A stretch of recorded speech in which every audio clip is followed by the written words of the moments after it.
the question of our relationship with India is concerned. That's particularly complicated by their recent illegal, unilateral measures in Indian-occupied Kashmir. Firstly, the actions of August 5th, 2019, the events of May 5th, 2022 have complicated this matter. These unilateral actions not only seek to undermine the internationally recognized disputed status of the region. We see these as an assault not only on the people of Kashmir, but an assault on this institution of the United Nations, as an assault on the UN Security Council and its resolution, as an assault on the Geneva Convention. Not only are they undermining the international disputed status of the region, but there's a concrete effort to undermine and disenfranchise and disempower the Muslim minority, a Muslim majority of the region.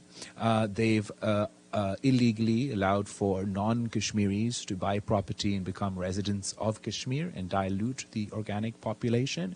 So-called Delimitation Commission, the electoral constituencies of Indian-occupied Jammu and Kashmir have been gerrymandered, artificially inflate the non-Muslim minority and convert the Muslim majority into a minority. So such actions make it very difficult for us to hold a dialogue with the country who is implementing a racist policy in Indian-occupied Jammu and Kashmir and are not abiding by the resolutions of the United Nations and international norms and international rules-based order.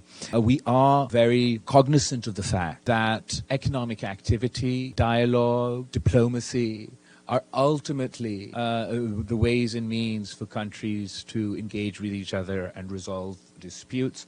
I just note that particularly at the moment, given this aggressive, hostile behavior, the practical space for that happening is very limited.